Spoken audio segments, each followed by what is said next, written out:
اب موجودہ صورتحال کے اندر اسلام آباد ہائی کورٹ کے 5 سے 6 ججز کی جو انٹری ہوئی ہے اسے انتہائی اہم قرار دیا جا رہا ہے مستقبل کے سیناریو کے حوالے سے، کیونکہ کل یہ اطلاعات آئی کہ سپریم کورٹ کے اسلام آباد ہائی کورٹ کے 5 سے 6 ججز نے چیف جسٹس عمر عطا بندیال کے ساتھ ملاقات کی اسلام آباد ہائی کورٹ کے کیسز کے حوالے سے، آئینی قانونی معاملات کے حوالے سے، اور آج پھر یہ خبر آئی کہ سپریم کورٹ کے جو سینئر جج ہیں چیف جسٹس عمر عطا بندیال کے بعد جسٹس قاضی فائز عیسیٰ، جنہیں حکومت کی جانب سے ایک کمیشن کا آڈیو لیکس کے لیے تحقیقات کرنے کے لیے کمیشن کا سربراہ بھی بنایا گیا ہے، ان سے اسلام آباد ہائی کورٹ کے 6 ججز نے ملاقات کی ہے۔ اور ایک مرتبہ پھر جس طرح کل کی ملاقات میں چیف جسٹس اسلام آباد ہائی کورٹ جسٹس عامر فاروق موجود نہیں تھے، آج کی ملاقات کے اندر بھی وہ موجود نہیں تھے کیونکہ بتایا جا رہا ہے کہ وہ جناب لاہور کے اندر ہیں۔ اب یہ ملاقات بھی تقریباً 1 گھنٹہ سے زائد جو ہے وہ جاری رہی، اور اس میں ذرائع کا یہ دعویٰ ہے کہ ایک تو اسلام آباد ہائی کورٹ جو نئی عمارت میں منتقل ہو رہی ہے، پھر اس کے ساتھ ساتھ جو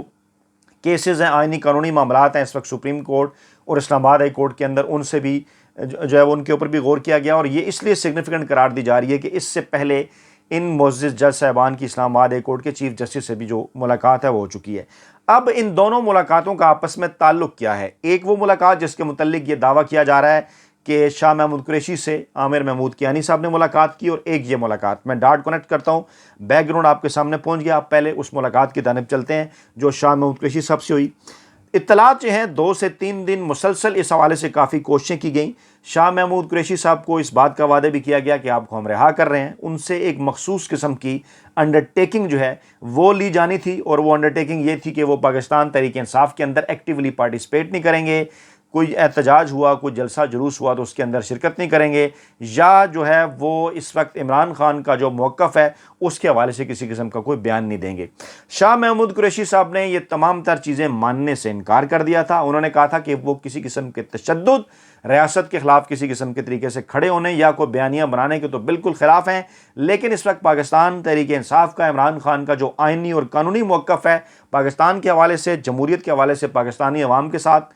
جو ہے وہ اس کے ساتھ کھڑے ہوئے ہیں، اور اگر وہ جیل سے رہا ہوں گے تو آئین اور قانون کے مطابق، اگر پاکستانی عوام آئین اور قانون کے حدود کے اندر رہتے ہو، جو پاکستانی عوام کا حق ہے، پاکستان تحریک انصاف کی طرف سے اگر انہیں کچھ اسائن کیا جائے گا، عمران خان کچھ اسائن کریں گے، بلکہ وہ خود بھی اس حوالے سے پاکستانی عوام کے نام بھی پیغام پرامن احتجاج کے حوالے سے ضرور دیں گے کہ یہ جو پاکستان تحریک انصاف کے کارکنان اور ان کی سینئر قیادت کے خلاف آئین اور قانون کو توڑ کر جس قسم کی کارروائیاں کی گئی ہیں، اس کے خلاف وہ عوام سے ضرور احتجاج کے لیے کہیں گے، اور پرامن احتجاج جو ہے وہ کرنے سے باز نہیں آئیں گے۔ اب ان معاملات کے اوپر کیونکہ ایک مخصوص قسم کی انڈرٹیکنگ لی جانی تھی شاہ محمود قریشی صاحب سے، انہوں نے انکار کیا تو پھر ان کی رہائی ممکن نہیں ہو سکی۔ اب ذرائع کا دعویٰ ہے،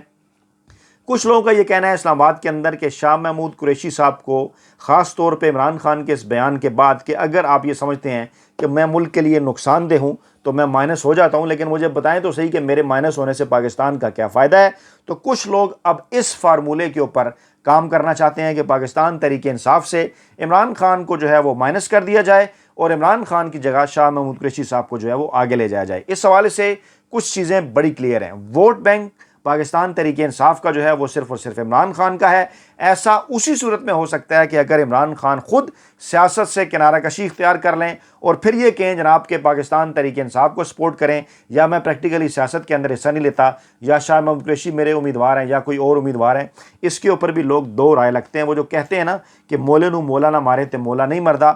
اس حوالے سے حسن نثار اور کچھ دیگر لوگوں کا یہ کہنا ہے کہ اب تو پاکستان تحریک انصاف کے کارکنان جو ہے، پاکستان کے عام عوام، ان کا عمران خان پہ ٹرسٹ اور محبت کا ایون یہ حال ہے کہ اب اگر عمران خان خود بھی یہ بات کہہ دیں کہ جناب نہیں آپ نے پاکستان تحریک انصاف کو ووٹ نہیں دینا، تو وہ عمران خان کی بات بھی نہیں مانیں گے۔ تو کہنے کا یہ مطلب ہے کہ چاہے جتنی مرضی کوشش کر لی جائے عمران خان کو مائنس کرنے کی، عمران خان کو پاکستانی سیاست سے مائنس جو ہے وہ نہیں کیا جا سکتا۔ دوسرا ایک گروپ جس کا یہ دعویٰ ہے کہ شاہ محمود قریشی صاحب سے ملاقات کرنے کا مقصد کچھ اور ہے، کیونکہ عمران خان تک جو ہے وہ کئی انڈائریکٹ اور ڈائریکٹ پیغامات کبھی کسی بزنس مین کی طرف سے، کبھی ریٹائرڈ جرنیلوں کی طرف سے، کبھی ججز کی طرف سے پہنچائے گئے عمران خان کو بعض مخصوص معاملات پر لانے کے لیے یا ان سے کچھ منوانے کے لیے، لیکن عمران خان نے پاکستانی عوام، آئین، قانون اور جمہوریت کے اوپر سٹینڈ کا نعرہ لگاتے ہوئے کسی قسم کی کوئی بھی ایسی بات ماننے سے انکار کر دیا جو کہ پاکستان کے عوام کے حقوق کے خلاف، بیسک آئین اور قانون کے خلاف ہو۔ عمران خان کو یہ کہا جاتا رہا، نواز شریف کی واپس انٹری کے حوالے سے تو عمران خان نے کہا کہ وہ ایک عدلیہ کے پروسیس کے نتیجے میں گئے، ایک سکینڈل سامنے آیا، اس میں مجرم ثابت ہوئے، میرا اس کے اندر کیا کردار ہے، اور انہوں نے یہ بھی کہا کہ آپ نواز شریف کو واپس لائیں، ہم دونوں کے نام ECL میں ڈال دیں اور پھر دیکھتے ہیں کہ کون ملک چھوڑنے کی کوشش کرتا ہے، یعنی وہ اس بات کے اوپر بھی تیار تھے۔ دوسرا معاملہ کیا ہے؟ دوسرا معاملہ وہی کہ جو 9 مئی کے بعد جس کے اندر تیزی آ گئی کہ عمران خان جو رجیم چینج آپریشن کے حوالے سے ذکر کیا کرتے ہیں یا وہ جو احتساب کی بات کرتے ہیں اداروں کے اندر، اس سے وہ پیچھے ہٹ جائیں، اور خاص طور پر کچھ لوگ یہ گارنٹی لینا چاہتے ہیں کہ پاکستان میں گزشتہ برس اپریل کے مہینے میں پاکستان کے اندر غیر آئینی اور غیر قانونی طریقے سے جو عمران خان کی حکومت گرائی گئی، ہٹائی گئی، جس کو رجیم چینج آپریشن کا نام دیا جاتا ہے، اس حوالے سے جو ہے وہ عمران خان بات کرنا چھوڑ دیں، اور پھر کچھ اس قسم کی گارنٹیز جو کہ نون لیگ نے موجودہ اسٹیبلشمنٹ کو کے کان بھی بھرے اور ان کو ڈرایا بھی۔ ایک اکثر میں بات کہا کرتا ہوں کہ رجیم چینج آپریشن سے پہلے یہ کہا جا رہا تھا ہینڈلز کی جانب سے مافیا کو کہ اگر عمران خان نے مدت پوری کر لی تو آپ کی دکان ہمیشہ کے لیے بند، اور اب رجیم چینج آپریشن کے بعد ان مافیا کی جانب سے ہینڈلز کو یہ کہا جا رہا ہے کہ جناب اگر عمران خان دوبارہ آگے تو آپ کی دکان بھی جو ہے وہ ہمیشہ کے لیے بند۔ تو یہ اس وقت ان دو چیزوں کے اوپر اسلام آباد کے اندر ایک ڈیبیٹ چل رہی ہے کہ جناب یہ جو ملاقات ہوئی ہے شاہ محمود قریشی سے، ان کے یہ دو مقاصد ہیں کہ یا تو -1 فارمولہ جو ہے پاکستان تحریک انصاف کے اندر اس پر کام کو آگے بڑھایا جائے، یا دوسرا یہ کہ شاہ محمود قریشی کے ذریعے ان کو رہا کرنے کے بعد عمران خان تک ایک پیغام پہنچایا جائے کہ کچھ عرصے کے لیے آپ شاہ محمود قریشی صاحب کو آگے کریں، آپ بیک فٹ کے اوپر چلے جائیں، معاملات پالیسیز آپ کی چلیں جب تک کچھ چیزیں بہتر نہیں ہو جاتی۔ اس چیزوں کے اوپر جو ہے وہ بھی کام کرنے کی کوشش ہو رہی ہے۔ عمران خان کے پہلے انٹرویو کی طرف چلتے ہیں، جس میں عمران خان نے آج واضح کر دیا CNN کو انٹرویو دیتے ہوئے، انہوں نے کہا جناب فوج سے کون لڑ سکتا ہے یا فوج سے کس کی لڑائی ہو سکتی ہے؟ انہوں نے کہا کہ فوج سے اگر ہم لڑیں گے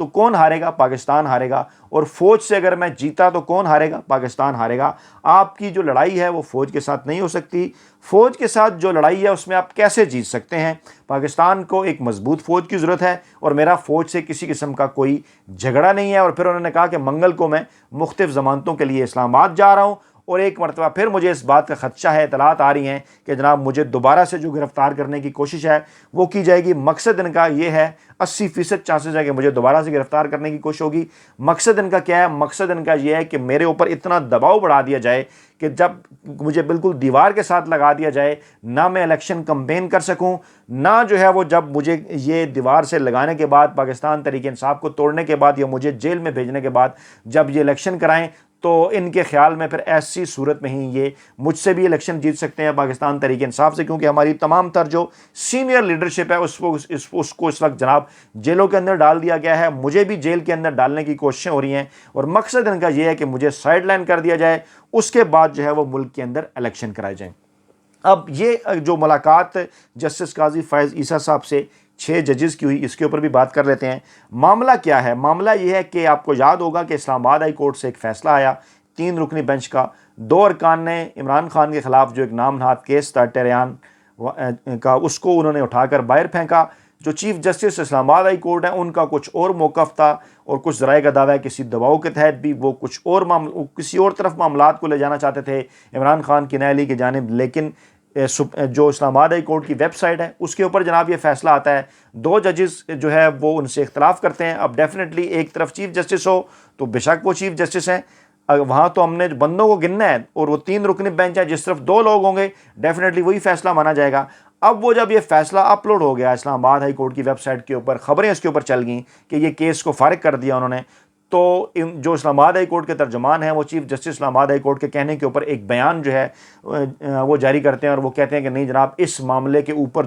دوبارہ سے جو ہے ہم ایک نیا بینچ جو ہے وہ بنانے جا رہے ہیں۔ اب چیف جسٹس عمر عطا بندیال موجودہ چیف جسٹس ہیں، اور 15 ستمبر کے بعد نئے چیف جسٹس ہوں گے قاضی فائز عیسیٰ صاحب، جو کہ اس وقت جو ہیں وہ ایک کمیشن کی سربراہی بھی کرنے جا رہے ہیں۔ اب اسلام آباد ہائی کورٹ کے ججز کی یہ جو انٹری ہوئی ہے، ذرائع کا یہ دعویٰ ہے کہ وہ یہ چاہتے ہیں کہ پاکستان کی سپریم کورٹ اور پاکستان کی جو ہائی کورٹس ہیں وہ ان تمام تر معاملات کے اوپر آئین اور قانون کے تحت ایک یکساں قسم کا موقف جو ہے وہ اختیار کریں، اور جسٹس قاضی فیض عیسیٰ اور چیف جسٹس عمر عطا بندیال کے حوالے سے جو کچھ اختلافات سامنے آئے. چیف جسٹس عمر عطا بندیال آپ کو یاد ہوگا انہوں نے شیعہ کے اندر ججز کو بلایا لیکن قاضی فیض عیسیٰ صاحب نہیں گئے. اب یہ جج صاحبان یہ کوشش کر رہے ہیں کہ ان کے درمیان فاصلے کم کیے جائیں, آئینی اور قانونی معاملات کے ذریعے تمام تر چیزوں کو آگے بڑھایا جائے, اور یہ بھی انہیں پیغام دیا گیا کہ آئین اور قانون کے ساتھ اگر پاکستان کی عدلیہ آئین اور قانون کے ساتھ کھڑی رہے گی تو آئندہ آنے والے دنوں میں پاکستانی عوام کا پاکستان کی عدالتوں کے اوپر جو ٹرسٹ ہے وہ بحال ہوگا. اور اس موقع کے اوپر ہمیں یہ دیکھنا چاہیے بجائے کسی سیاسی جماعت کے کہ آئین کے ساتھ کون کھڑا ہے, قانون کے ساتھ کون کھڑا ہے, اور یہ تمام چیزیں ہمیں آئین اور قانون کو دیکھتے ہوئے فیصلہ جو ہے وہ کرنا چاہیے. ایجنڈا ممکنہ طور پر پاکستان کے اندر جو ہونے والے الیکشن ہیں اس کے اوپر بھی بات چیت, اور باقی دیگر کیسز کے حوالے سے بھی بینچز کی تشکیل, باقی ساری سپریم کورٹ کے اختیارات لینے کی کوشش, یہ تمام تر چیزیں ان ایجنڈے کے اندر جو ہے وہ اس ملاقات کے ایجنڈے کے اندر ذرائع کے مطابق شامل تھیں. مقصد بیسیکلی یہ ہے کہ پاکستان کے اندر ایک ایسی فضا جو ہے وہ قائم کی جائے کہ جس کے اندر مختلف جو ادارے ہیں ان کو ایک پیج کے اوپر لایا جائے. اس سے پہلے یہ بات کور کمانڈر کانفرنس کے اعلامیے میں بھی آ چکی, سپریم کورٹ کے چیف جسٹس بھی کہہ چکے, اور اب جہاں پر انہیں تھوڑا بہت اختلافات کسی جگہ نظر آ رہے ہیں ان کو بھی وہ فل اپ کرنے کی کوشش کر رہے ہیں. اور کچھ ذرائع کا یہ بھی دعویٰ ہے کہ ان دنوں کے اندر عمران خان کے ساتھ سپریم کورٹ آف پاکستان اور GHQ کی جانب سے بھی کچھ بالواسطہ رابطے ہوئے ہیں, اور وہ رابطے کس حوالے سے ہیں؟ وہ رابطے اس حوالے سے ہیں کہ عمران خان کو دیگر جو سیاسی جماعتیں ہیں ان کے ساتھ جو ہے بٹھایا جائے اور براہ راست سے کہا جائے کہ عمران خان براہ راست ان کے ساتھ مذاکرات کریں, جس پر عمران خان یہ بات کہہ چکے ہیں کہ اگر وہ قومی اسمبلی کے اندر جاتے بھی ہیں تو معاملہ جو ہوگا وہ صرف یہی ہوگا کہ الیکشن پاکستان کے اندر کب ہونے چاہیے. باقی تمام تر معاملات کے اوپر فواد چودھری صاحب پہلے روشنی ڈال چکے ہیں کہ کس طرح سے آئینی قانونی ترامیم ہو سکتی ہیں, لیکن عمران خان کا بھی وہی مطالبہ ہے کہ ملک کے اندر فوری طور پر جو ہے وہ الیکشن کی طرف جایا جائے. اپنا بہت خیال رکھیے گا, دعاؤں میں یاد رکھیے گا. نئی ویڈیو کے ساتھ جلد حاضر ہوں گے. اللہ نے کے بعد.